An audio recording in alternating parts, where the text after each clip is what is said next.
जय Jagannath. Hello friends, welcome to my channel. आज ये वीडियो में plus 3 third semester history honours रो कोर पेपर 6 रो सिलेक्शन लॉन्ग क्वेश्चन आम आनी पूर्व वीडियो रे जो माने सिलेक्शन लॉन्ग क्वेश्चन देखि ना जाके देखिबे। देखंतु बरहमपुर यूनिवर्सिटी आउ रमादेवी यूनिवर्सिटी रो एग्जाम अछि 15 तारिख रे कोर पेपर 6 रो। तो आपण माने कोन करंतु एई क्वेश्चन पढ़ के जानतु। देखंतु पूर्व जो आमे सिलेक्शन देइथिले कोर पेपर 5 रो रमादेवी यूनिवर्सिटी रो 3टी लॉन्ग क्वेश्चन बाजिछि आ बरहमपुर यूनिवर्सिटी रो टिके घुरे के आसने भी 4टी लॉन्ग क्वेश्चन आपनकर बाजिछि। तो एई क्वेश्चन को भी आपण पढ़ के जानतु। देखंतु यूनिट 1 न आमे एबे डिस्कशन करबा समाजवाद रो पूंजीवाद को परिवर्तन कारण और समस्या गुडी को लेख, ता सहित पूंजीवाद उत्पत्ति और विकास संपर्क रे लेख। एई दुटा आमे डिस्कशन करबा। एई क्वेश्चन बहुत इंपोर्टेंट क्वेश्चन प्राय तो आसी पारे, देखिबे एई क्वेश्चन ही आसीबो। तो समस्त पूरा वीडियो को लास्ट जाय देखंतु, सेठी मु कहमी किमिति क्वेश्चन भी टिके घुरे के आसे सेटा मु आपन कहि देमी। तो वीडियो को लास्ट जाय देखंतु। 1 मार्किया 2 मार्किया 5 मार्किया वीडियो पाइबा को चाहउछन जदी प्लेलिस्ट को जांतु, विजिट करंतु। प्लेलिस्ट रो सब जांगा वीडियो मिलि जिवो। सब जांगा वीडियो देखि कि एबे भी टाइम अछि आपन एग्जाम रो भलो करि परिबे। देखंतु एटा समाजवाद रो पूंजीवाद को परिवर्तन रो समस्या पड़िबो और कारण पड़ने भी एटा लिखि परिबे। एठी हमें समाजवाद रो पूंजीवाद को परिवर्तन रो समस्या गुडी कोन रहिछि देखिबा। से जहा हेउ मध्ययुग शेष सहित समाजवाद पतन घटिला। जेतल मध्ययुग शेष होला सेतल कोन हला ना समाजवाद पतन घटिला। से जे कोनस कारण भी हो ओ यूरोप पूंजीवाद जन्म नेला। जेतल समाजवाद रो पतन घटिला यूरोप रे पूंजीवाद जन्म नेतिला। एटा मन रखिबे भलो भाबरे। मात्र एई परिवर्तन समय रे अनेक समस्या मुंड टेकी उठिला। जेतल से परिवर्तन हला से सब अनेक समस्या देखा देइतिला। से सब समस्या कोन थिला हमें पढिबा। एई समय रे रूस ओ या निर्भरशील देश गुडिक पोलैंड, हंगेरी, बुल्गारिया प्रभृति देश गुडिक केंद्रीय योजना को परित्याग करी बजार पूंजीवाद को ग्रहण करथिला। से समय पूंजीवाद को ग्रहण करथिले। से जा हो एई परिवर्तन अर्थनीति अनेक स्वल्पकालीन समस्या सृष्टि होइतिला, जा कि एक दीर्घकालीन उन्नति सृष्टि करथिला। एई परिवर्तन समस्या गुडिक हला एटा परिवर्तनर समस्या गुडा हला। एई सब समस्या थिला जो परिवर्तनर एई सब समस्या थिला। कारणटा भी मु आपन को प्रोवाइड करि देमे। एटा टेलीग्राम रो कारणटा देइ देमे हला। कारण टिके डिफरेंस अछि तो एटा भी लिखि परिबे, किछि नै। तो एटा होछि कोन समाजवाद रो पूंजीवाद को परिवर्तनर समस्या। कौन कौन समस्या रही देखिए। प्रथम थिला बेरोजगारी समस्या। जेहेतु एई समय रे अर्थात परिवर्तन प्राक समय रे नूतन बेसरकारी क्षेत्र गुडिक अधिक क्रियाशील होइतिला, तेनु परिवर्तन अर्थनीति जोगु बेरोजगार समस्या सृष्टि होइतिला। कारण पूर्वर राज्य परिचालित कारखाना गुडिक आवश्यक ठारो अधिक कर्मसंस्था जुगाइतिला। मात्र एई समय रे बेसरकारी उद्योग पई बजार अधिक श्रमिक अभाव घटितिला। से सब बेरोजगारी पई कोन हेतिला अधिक श्रमिकर कोन उद्भव होइतिला। तेनु सेमाने खूब कम दरमारे कार्य रे लगा जाउतिला। सब कोन होउतिला जेहेतु अधिक श्रमिक अछंती काम पई समस्त कोन आउट पाउट होउचंती। से समय कोन होउतिला ना खूब कम दरमा मिलुतिला। काहे ना जदि जणे से काम न करबा आउ जणे भी सेठी आनी विनियोग करा होउतिला। काहे ना जेहेतु श्रमिक संख्या अधिक तो दरमा सेमानकर कम थिला। कम दरमारे भी सेमाने काम करुतिले। या व्यतीत जेहेतु नुआ प्रतिष्ठान बेसरकारी उद्योग गुडिक एक बृहत्तर प्रतियोगिता को उल्लाई आसितिले, तेनु अनेक लोक सेटारु हटागला। अर्थात ए बेसरकारी उद्योग गुडिक मेसिन साहाय्य कार्य होला। पूर्व जो काम होउतला सब कोन मेसिन साहाय्य होउनतला। जा द्वारा कोन होउतला जेहेतु मेसिन साहाय्य होउनतला लोक माने अधिक समय विनियोग करथले, ता सहित अधिक श्रमिक आवश्यक थिला। जेहेतु एबे मेसिन होउची जिमिति आगुरु कोन धान बुआ होउतला, एबे कोन करा होउची ट्रैक्टर रे बुआ होउची। से बेला कोन होउची बेकारी समस्याटा बढ़ुची ना नाही। सेति पई कोन होइतला बेरोजगार समस्या वृद्धि हेतिला। तापरे मुद्रास्फीतिर उद्भव। मुद्रास्फीति कोन पूंजीवाद उद्भव सहित यूरोप मुद्रास्फीतिर मध्य उद्भव घटितिला। मुद्रास्फीतिर अर्थ हैला मुद्रा मूल्य ह्रास घटिबा। मुद्रार मूल्य ता माने सेई समय ह्रास होइतिला हला। एबे मध्य कोन होउची मुद्रार मूल्यटा ह्रास होउची ना। जे कोनसी जिंसर गोटे रेट बढ़ुची तो सेठी मुद्रा मूल्य कोन ता तुलना रे ह्रास होउची। धर अधिक धर 50 टंकार गोटे जिंस मिलुतला, एबे 100 टंकार मिलिला।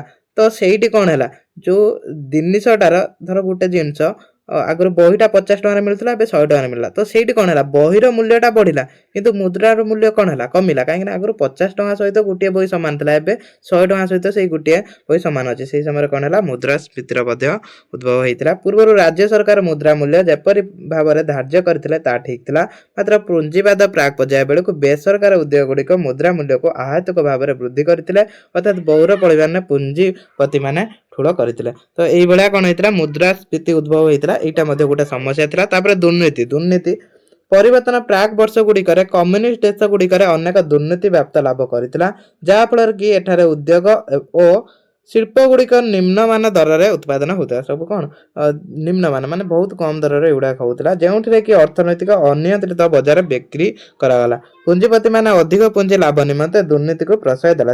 ସେମାନେ କ'ଣ କରିଥିଲେ ନା ଦୁର୍ନୀତି କରୁଥିଲେ ଅଧିକ ଲାଭ କରିବା ଲାଗି। ତେଣୁ ସେମାନଙ୍କ ଏଇ ଅର୍ଥ ଲୋଭ ମନୋଭାବ ଯୋଗୁଁ ଏଇ ସମୟରେ ଦୁର୍ନୀତି ବ୍ୟାପ୍ତ ଲାଭ କରିଥିଲା। ତାଙ୍କ ଅର୍ଥ ଲୋଭ ମନୋଭାବ ଥିଲା, ତେଣୁ ଦୁର୍ନୀତି ମଧ୍ୟ ଥିଲା ଗୋଟେ। ନୂତନ କାରିଗରୀ କୌଶଳ ଓ ଦକ୍ଷ କାରିଗରର ଅଭାବ। ସେହି ସମୟରେ ଦେଖନ୍ତୁ, ଏଇଟା ମୁଁ ଦେଖନ୍ତୁ ସବୁ ପଢୁନି, ମୁଁ ମେନ୍ ସାରାଂଶ କହିଦେଉଛି, ଏତିକି ଲେଖିବେ ହେଲା। ନୂତନ କାରିଗରୀ କୌଶଳ ଓ ଦକ୍ଷ କାରିଗରୀ ଅଭାବ। କାହିଁକି ନା ଯେତେବେଳେ ସେହି ସମୟରେ ନୂଆ ସବୁ ଯନ୍ତ୍ର ବ୍ୟବହାର ହେଲା ବା ଉଦ୍ଭାବନ ହେଲା, ସେଇ ଯନ୍ତ୍ରକୁ କ'ଣ ଆପଣ ଅପରେଟିଂ କରିବେ, ତ ସେଥିପାଇଁ ଦକ୍ଷ କାରିଗରର ବିନିଯୋଗ କରିବାକୁ ପଡୁଥିଲା। କିନ୍ତୁ ସେମାନେ ଯେଉଁ କାରିଗର ଥିଲେ ସେହି ସମୟରେ ଯେତେବେଳେ ନୂଆ ଯନ୍ତ୍ର ବାହାରିଥିଲା, ସେମାନେ ସଠିକ ଭାବରେ ସେଇଟା କ'ଣ ଚଲେଇ ପାରୁନଥିଲେ। ତ ସେଇ ସବୁ ଯନ୍ତ୍ର ସେମାନେ ୟୁଜ୍ କରିପାରୁନଥିଲେ। ତ ସେଇଥିପାଇଁ ଦକ୍ଷ କାରିଗରର ଅଭାବ ଥିଲା। ଏଇଟା ମଧ୍ୟ ଗୋଟେ ସମସ୍ୟା ଥିଲା। ନୈତିକତାର ଅଭାବ। ଏଠି ଦେଖନ୍ତୁ, ପୁଞ୍ଜିବାଦ ପ୍ରାକ୍ ବର୍ଷ ଗୁଡ଼ିକ ଅନେକ ଲୋକ ଅତ୍ୟନ୍ତ ଦୁଃଖ କଷ୍ଟ ମଧ୍ୟ ଦେଇ ଗତି କରିଥିଲେ, କାରଣ ଏହି ସମୟରେ ଜଗତୀକରଣ ପ୍ରଭାବ ଅନେକ ଶ୍ରମିକ କର୍ମହୀନ ଓ ଦକ୍ଷତାହୀନ ତଥା ଅଣ ଉତ୍ପାଦନକାରୀ ଗୋଷ୍ଠୀ ଭାବରେ ପରିଗଣିତ ହୋଇଥିଲେ।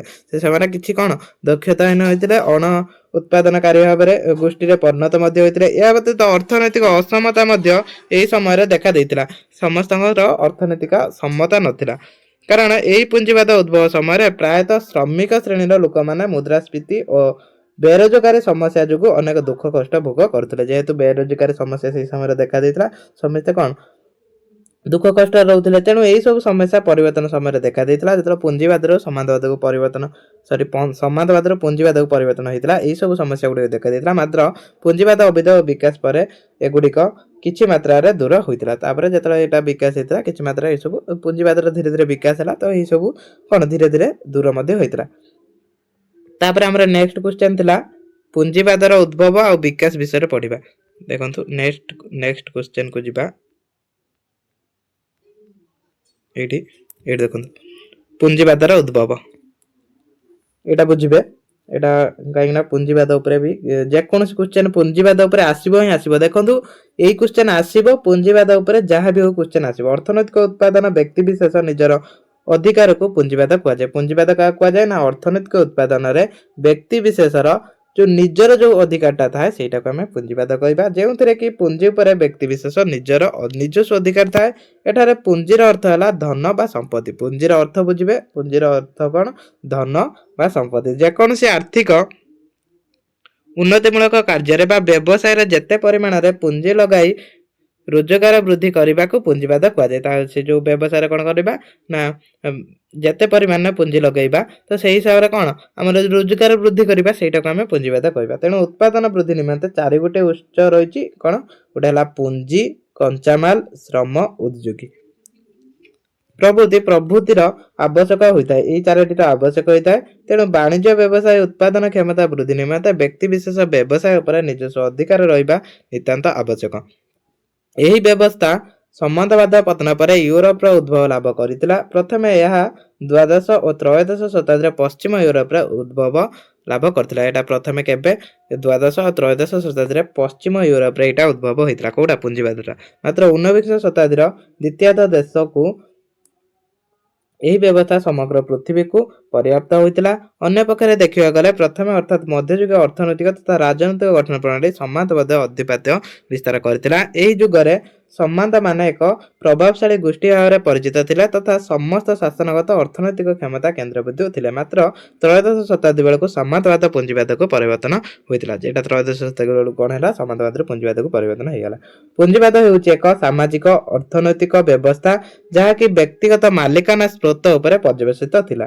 ଏହା ପ୍ରଥମେ ଇଟାଲୀ ପାଉଣା ଦାବିପତ୍ର ଦେବା ମାଧ୍ୟମରେ ପ୍ରାରମ୍ଭ କରିଥିଲା। ଏଟା ପ୍ରଥମେ କୋଉଠି ଇଟାଲୀର ୟାର ଆରମ୍ଭ ହୋଇଥିଲା, କାରଣ ଏହା ହେଉଛି ଏକ ଅର୍ଥନୈତିକ ଅବସ୍ଥା ଯେଉଁଥିରେ ବ୍ୟବସାୟ ଲାଭ ପ୍ରାପ୍ତି ନିମନ୍ତେ ମୁକ୍ତ ନିରପେକ୍ଷ ପ୍ରତିଯୋଗିତା ତଥା ପ୍ରତିଟି ଲକ୍ଷ୍ୟ ନିମନ୍ତେ କର୍ମ ସଂସ୍ଥାର ସୁଯୋଗ ସୃଷ୍ଟି କରିଥିଲା। ତ ଏଇଭଳିଆ ପୁଞ୍ଜିବାଦର ବିକାଶ ହେଇଥିଲା। ତାପରେ ପୁଞ୍ଜିବାଦର ବିକାଶ ଏବେ ଦେଖିବା। ପୁଞ୍ଜିବାଦର ଉଦ୍ଭବ ଆମେ ପଢିଲେ, ଏବେ ପୁଞ୍ଜିବାଦ ବିକାଶ କେମିତି ହେଇଥିଲା। କ୍ରମଶଃ ପୁଞ୍ଜିବାଦ ସମଗ୍ର ୟୁରୋପରେ ବିକାଶ ଲାଭ କରିଥିଲା।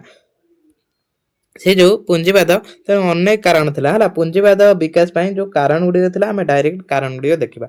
କୋଉ କୋଉ କାରଣ ଥିଲା। ଏଇ ଯଦି ପୁଞ୍ଜିବାଦ ବିକାଶ ଉପରେ ପଡୁଛି ତ ଏଇଟା ଲେଖିବେ। ତ ପୁଞ୍ଜିବାଦ ବିକାଶର କୋଉ କୋଉ କାରଣ ଥିଲା ଆମର ତ ଦେଖନ୍ତୁ, ଏଇଠି ଦେଖନ୍ତୁ ପ୍ରଥମ କ୍ୱେଶ୍ଚନ ଥିଲା କ'ଣ, ପୁଞ୍ଜିବାଦ ଉଦ୍ଭବ ଯୋଉ ସମସ୍ୟା ଗୁଡ଼ିକ ହେଲା।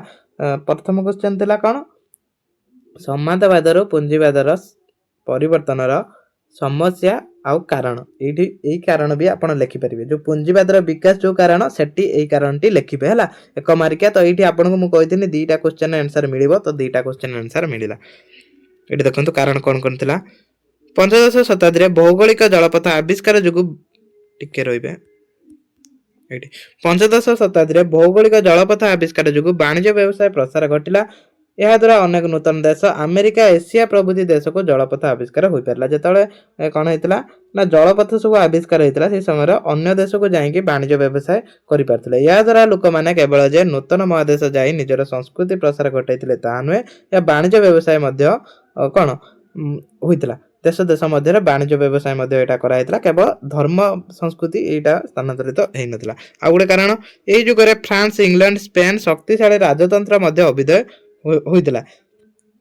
ଏହି ରାଜାମାନେ ସର୍ବଦା ପୁଞ୍ଜିବାଦ ବିକାଶ ନିମନ୍ତେ ଅନେକ ପ୍ରୋତ୍ସାହନ ଦେଇଥିଲେ। ସେ ଯୋଉ କୋଉ କୋଉ ଦେଶରେ, ଫ୍ରାନ୍ସର, ଇଂଲଣ୍ଡର, ସ୍ପେନର ରାଜାମାନେ ପୁଞ୍ଜିବାଦର ବିକାଶ ପାଇଁ